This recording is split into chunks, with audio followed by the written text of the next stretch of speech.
Welcome to the Debra Kennedy Show.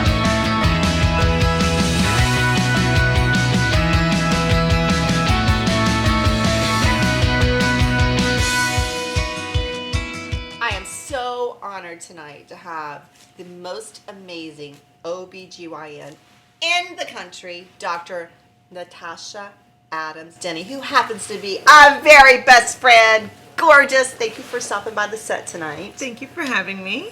What you do is so amazing, working with women. And I think the OBGYNs that actually are women, females, can relate more to us as patients because you know what we're going through. You've experienced it. And one of the biggest questions I get and our viewers want expert advice on is menopause, all the different stages of menopause. So you have been practicing for how many years? I've been practicing for about 20 some years? 20 some odd years. We're going to keep it at that, but you look 30, so it couldn't be that long ago. You just graduated from medical school, right? Yeah, I was 16. Well, I'll agree with that. And you love what you do. You have such a great bedside manner, and you care about your patients so much, and you've experienced so much. You had babies. Mm-hmm. You know, you have, you've just gone through the gamut of life.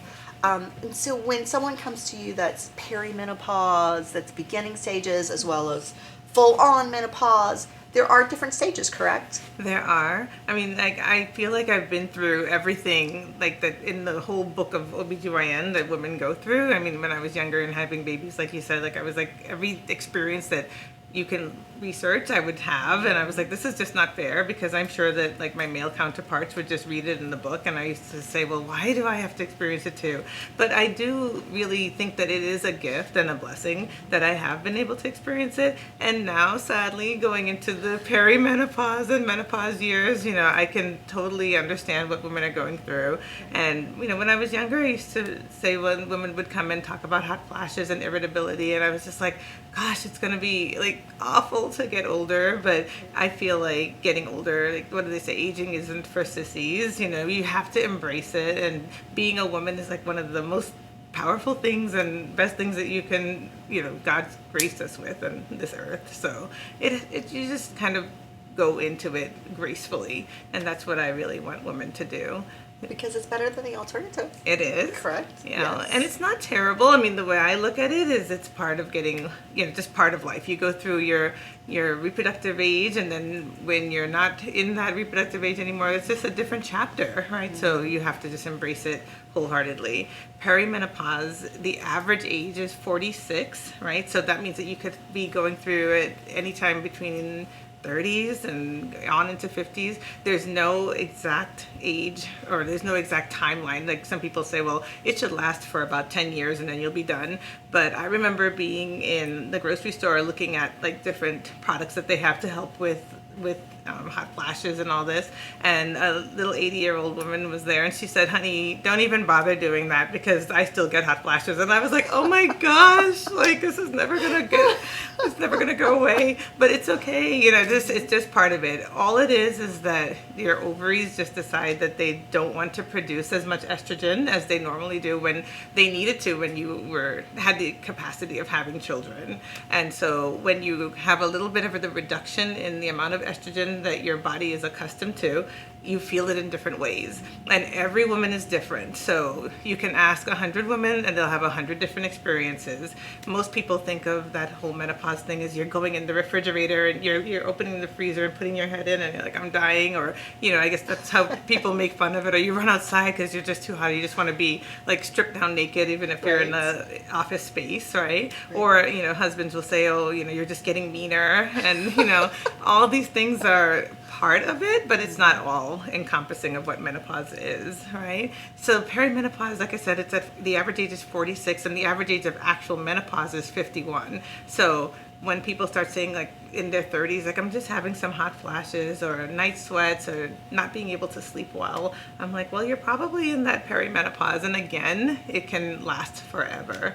So you kind of like start it and then it never ends, but it's just a matter of learning to deal with it and to embrace it as part of what you're becoming, and it's not terrible is the thing. You just have to learn to live with it. Right. I do feel that some women, they can get really sick from it, or like, the symptoms can be so horrible where you have the hot flashes, you can't function at work, or the irritability, you're not being able to get along with your coworkers and things like that. Right. Or hair loss, for women, a lot of times that's like one of the worst things that can happen, because you're like, your hair is a sign of your beauty, but you just have to just go to the doctor and find that there are treatments that are available so that you don't have to suffer through those symptoms. Right. And like I was saying about the ovaries, so the ovaries are the organs that produce eggs, and they also produce estrogen, and they allow for you to be a woman, right? Because men don't have as much estrogen.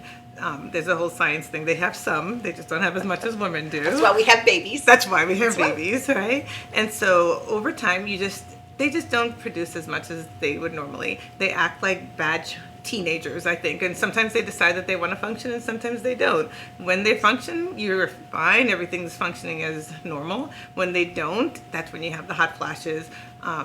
You might notice a change in the periods, like maybe you're not getting a period every month, or maybe you're getting a period twice a month, which is the most annoying thing. That brings everyone running to me, like because we don't something's want wrong.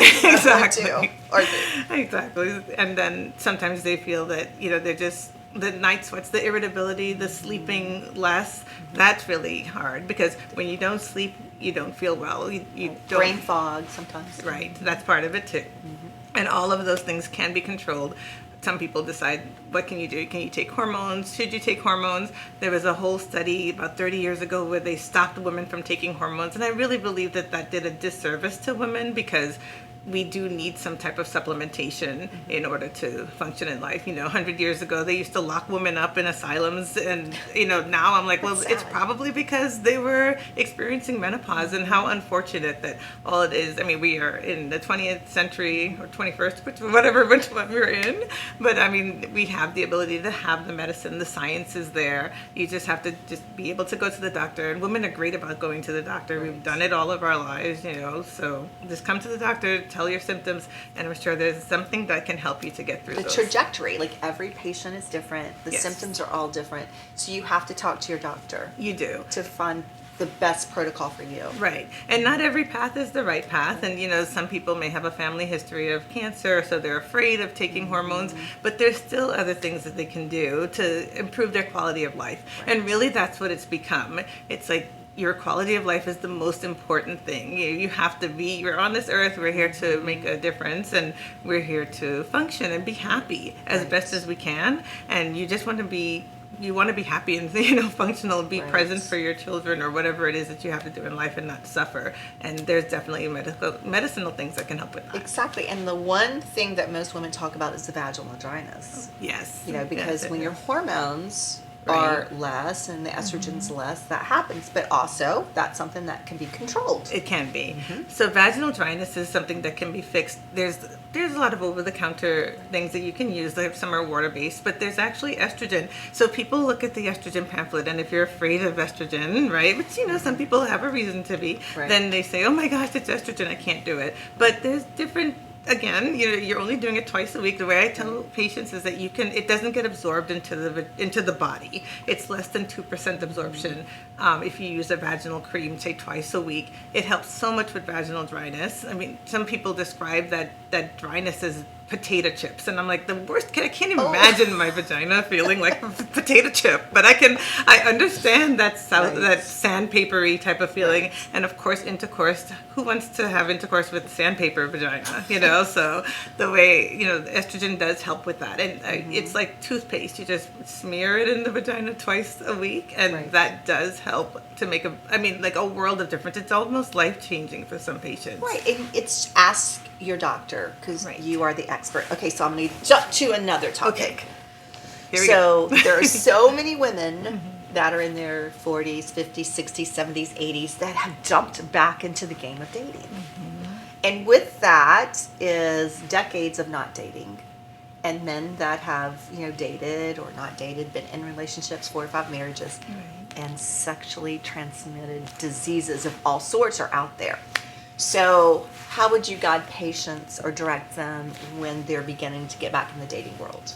So it is really interesting. I do think that, women, again, it's a different chapter of life. And the main thing, when you're in your 40s and 50s, it's way different from when you're a teenager. You're just meeting people, and everybody might be in their first dating role or whatever.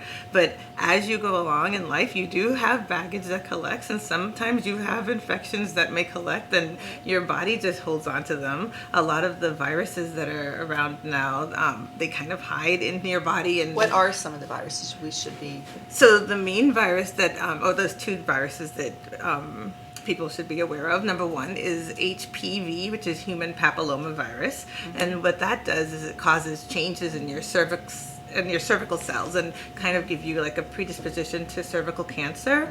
So that's the reason that you go to the doctor every year and you have a pap smear. Now they say you should have a pap smear at least every 3 years and test for that HPV virus. And if it is positive, then you definitely have to be mindful of going to that doctor every year, making sure that you check your pap. And that's transmitted through? It's transmitted through sexual intercourse. Okay.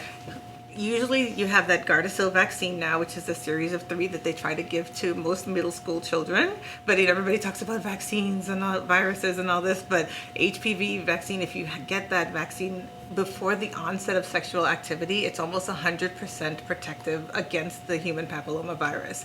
Now, if you have it, then you say, well, there's no hope for me. But if you have it, you can still get the vaccine covered by most insurances up to age 45, and then off-label use even after age 45. And basically, all it does is it doesn't cure HPV, but it gives your body more defenses to be able to fight those precancerous cells so that you don't have to worry about cancer. Who wants to worry about cancer? Or anything to prevent cancer. Absolutely. Right? And that's the only vaccine that we do have available that does prevent cancer. Okay. Right? So there's that one. What it does is it kind of hides in your body, hides in the dorsal nerve of your spine, and it comes out during stress or whatever. But again, you just come to the doctor every year and have the doctor worry about that, right? And that's what you do. That's where what you're I the do. expert. Exactly. And the other virus that's around is herpes simplex virus. That's a virus that is also sexually transmitted. It's one of those viruses that has a stigma attached, and people say, oh my gosh, I have herpes, I'm a terrible person. It hurts when it comes on to you have it, that kind of thing. Like the HPV, you don't know unless you go to the doctor and have a pap smear done. So with that one, there's antiviral medications that you can take for suppressive therapy, so that if you have it, you just take this medicine and then keep it at bay, keep it from shedding to your partner, and then you shouldn't have any issues with it at all. So if they take the suppressive medicine, then it prevents shedding. And it prevents shedding. Right.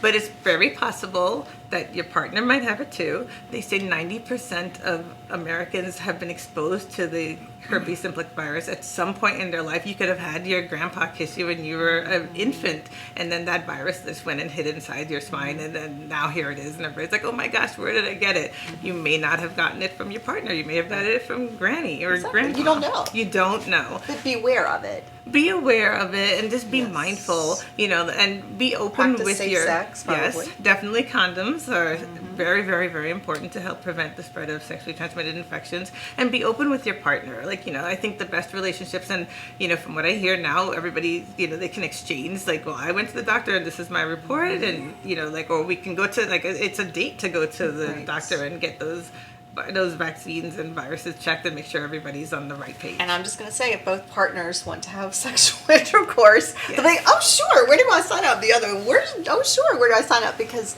they want to be an active partner that they Right. feel safe with. And then that's a matter of, it's trust too, Trust, right? I think right. it gains trust if you're in it together, you have to be in it all the way. And condoms are definitely number one. Obviously, it won't, you won't have to worry about pregnancy, but you Right. just don't want to take home anything afterwards. Right. You are amazing. You are just a wealth of information. I want you to come back and be a regular guest because Oh, 80% I'd of love our that. viewers are women. And these are all issues that we deal with, and you're so relatable. You're one of my favorite people ever. Thank you, And you Deborah. just have such a kindness and a good heart, and you care about your patients, and you care about your friends. So I'm just honored to have you tonight to stop by I'm the honored set. to be here. Thank you so much. I was- hope I helped You someone. absolutely did. Probably lots of viewers out there. I'm probably going to get 1 million viewer emails. Oh. So please come back. Oh, look, I would love to. Aw. So Dr. Natasha Adams Denny, OBGYN right here in Charlotte, but the best. So you need to feel cautious, you need to feel safe, and you need answers to all those questions, and hopefully you got it right here tonight. If you are in the fashion, art, or entertainment industry and would like to be a guest on the Debra Kennedy Show, just go to DebraKennedyShow.com and you could be a guest just like me. To view this entire episode or to view other past episodes, please visit our podcast site at DebraKennedyShow.com. You can view the complete episodes right on the website or subscribe to the show via iTunes or your favorite podcatcher. Thanks for watching.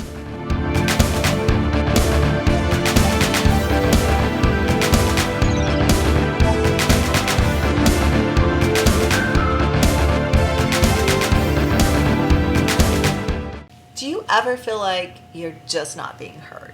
Do you ever feel like, just kind of don't know where life's taking you? You're at a standstill.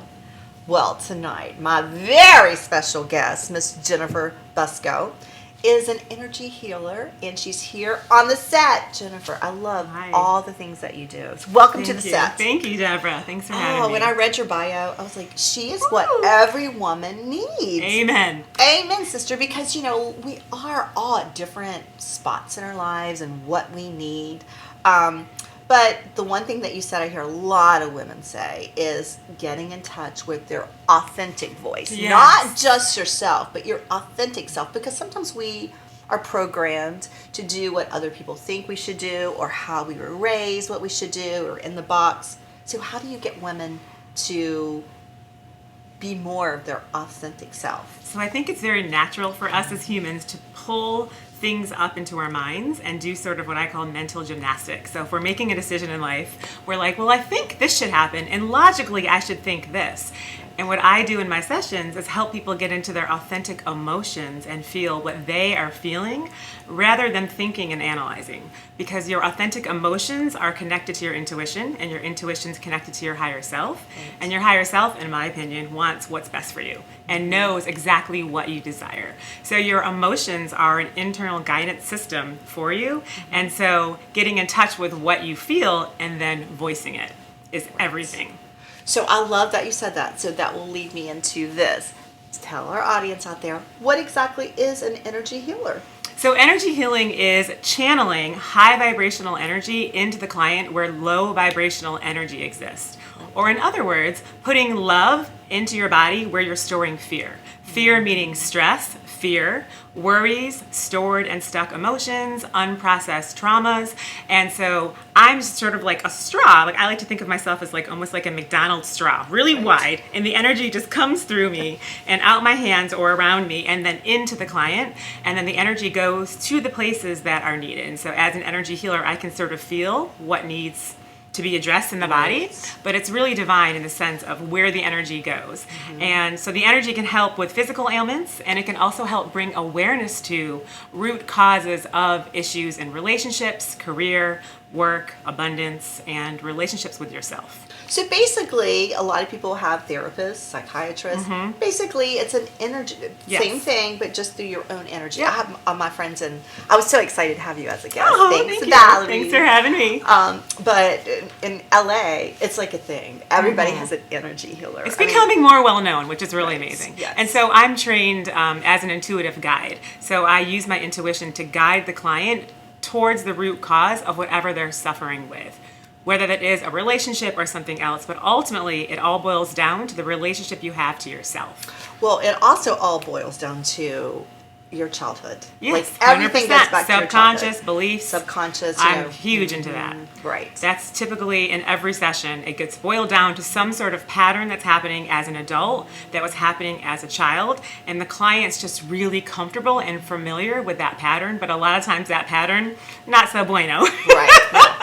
And so we sort of grow up the belief. So if somebody has a belief that love is chaotic because their parents fought all the time. their whole childhood, Right. so then they start dating men or having romantic relationships with a lot of chaos, they want to grow up that belief Right. so they can step into the place where love is peace, love is ease. So and you have to be able to share that, and I'm sure you feel, even when someone like backs up and doesn't really want to share, you can feel it. You're intuitive. Yes. You're Yes. like, The bring it most on, 'cause I open know. clients are Right. the most fun. When they're shut Yeah. down, I'm like, can I just unzip you? Let me just unzip you. Just be open to it. So another thing I love is, how do you set healthy boundaries? I hear that all the time, but I'm going to say I'm the worst at really setting healthy boundaries because I want to please everybody. Yes. So So- how do you do that? A boundary is what doesn't work for you. So simplistically speaking, so if somebody calls me and asks me for advice, a friend on a relationship, and it doesn't work for me because I want to be with my kid that night, or I don't have the energy to exert, then I just won't answer. I'll say, hey, can I call you back? So it's really, again, going back to your authentic emotion and asking yourself, does this work for me in this moment? And that's why boundaries and self-worth go hand in hand, because you have to have self-worth to set the boundary. And you have to know what you're feeling to know what works for you and what sort of fills you up and what depletes you. So if something depletes you constantly, or a relationship, most likely there's a boundary that needs to be set. Right. Which is hard for people. It's so hard, Some because people. especially women, Some are we good gotta at it. please. Right. Yes. Because we grew up that way. Yes. We want to But I think that please. you can set boundaries lovingly. And one of my favorite boundaries with people that you maybe have a little challenge with in your life, even sometimes family, love them from afar. You don't have to Right. cut anybody out of your life, with misery and negativity and drama. You can just sort of backpedal and say, I'm going to love such and such from afar. Girl, I love that. Listen to you with your self-love Yes. and self-worth. Pass it on, It girl. Pass it on. it is a lifelong work, and that's why I love this work, because I've had to do it to myself my whole entire life, or probably the last 20 years, I would say. Right. I started doing this work, and I know it works because I can see that my life has changed since I've started working on myself. So you have 1 million clients. So tell me Thank the you. one, of course. But You have there's 1 room million for more. You're always room for more. So tell me the 3 things that you will say most of your clients have in common when they come to you for energy healing. I have a lot of male clients, Uh-huh. and a lot of male clients have problems with knowing what they feel. So not even expressing it, just knowing. A lot of men are like, well, but I think this, and this plus this equals 4. And I'm like, okay, I get all of this mind stuff happening, Right. but how are you feeling? And a lot of times they really struggle with getting quiet and putting their energy into their body where their emotions lie. And one of my favorite quotes ever is, the brain can't feel. Right. And That's so true. I think a lot of men think the brain can feel when they make Right. choices. And I love that. decisions. I'm going to use that. The brain can't feel, baby. No, we should baby. be using our bodies to feel, not our brains. Right. And then the second thing would be belief systems. I mean, pretty much every client, there's some sort of belief. Because a belief is just a certainty that you witnessed or experienced as a child. Right. And if you don't work on it, we just keep repeating it. It's animalistic. It's primitive. Right. It's actually, it feels safe to have that consistency of a pattern, even if it's something that we don't necessarily like or want. Right. Exactly. And the third thing would be self-love. And a lot of people don't have Self-love, that. self-worth. I mean, Right. it's a lifelong process. Right. I sometimes look at myself in the mirror. I'm like, do I love myself? I don't know. I think I love myself. I think you love yourself because you're confident. You know, but I've had to work on it. Right, but some people hide behind that. They seem confident, but they don't love themselves. That's ego. Yeah, that's when there's a little bit of, it's a little, less heart and more ego in that. And you can feel that energy in people. And you have such energy. Like, you have this, like, I think I'm very intuitive. Oh, I love that. And so... Read me. Girl. On air? Oh my God. No. So, what I love though is that, you know, you can feel the energy. Like, I can feel positive vibes from Thank someone. you. And I can feel like the, you know, just like you do self-love yourself. Thank you. I can feel that. And then to me, it's an energy zapper to be around people that are negative or pessimistic. I'm optimistic, half full kind of girl. And what we don't realize is when we give somebody attention, we are giving our energy. So wherever you are paying attention or whoever you are paying attention to, even just something simple as somebody always complaining like, oh, I have to work so hard and I stubbed my toe, and you're like, I'm so sorry, Deborah. Then I'm giving you my energy. Right. That can be depleting for me if it's not reciprocated from you. Right. And so I think it's really important to have the awareness of understanding in your life where you give your energy and when it's reciprocated, and try to be in that place where you get filled up. Balance. Yes. Right. Balance. Because my thing would be, suck it up, buttercup. We all have problems. Like you do. But not everybody feels that way. A lot of people are like, woe is me. Yes. You know, oh my gosh, why did this happen? Why did it happen to me? It's because they don't have the positive vibes. Or you know why? When they were a child, the only way they were shown love was when they were sick or when they were hurting. So as an adult, they're repeating that same dynamic of that's how they get their attention or love, is by asking for sympathy. So that's just an unhealed belief as well. So, last question. How did you get into this? Because I love your vibe. I love your energy. Thank you. I love what you do. So, tell me how you started. Yoga is kind of the gateway to this. A lot of yoga teachers, you know, you take it deeper. And so I was doing a lot of healing on the yoga mat, became a yoga teacher. I taught for many, many years and led multiple teacher trainings. And then I sort of had a little challenge in my life. I had a girlfriend, a big betrayal by a girlfriend, one of my best friends. And I saw a healer. And so when I started doing healing work with my healer, and then I was like, well, I want to do this work. Can I take a training? And then the healer and I became really close. And so she was one of my best friends. And so we were kind of healing off the record and healing on the record. And so ultimately, I think the best way to become a teacher is to experience things. Right. And so I have done my own healing and gone through my own challenges and had to find my own self-worth from the inside out that wasn't maybe shown to me as a child. And so I want to share that. I want to empower people to get to know themselves better and more lovingly, just like I had to do and am still doing. Exactly. She can never have enough clients. Yes. Well, I love your story. I love your energy. I hope you'll come back. Yes, so thank definitely. you for stopping by the set Thank tonight. you. Thank you. Thank you. So if you need some positive energy, if you need those good vibes, if you just kind of want to find yourself and do a little self-love, Jennifer Busco is your girl. She can heal your energy and lift it higher.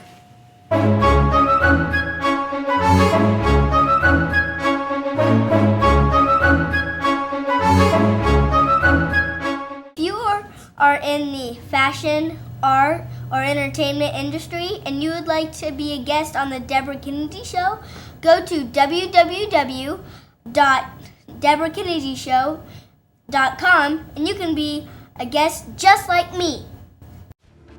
To view this entire episode or to view other past episodes, please visit our podcast site at debracannedyshow.com. You can view the complete episodes right on the website or subscribe to the show via iTunes or your favorite podcatcher. Thanks for watching. When you look around, see the tears falling down. In a world so cold, where there seems to be no hope. So just look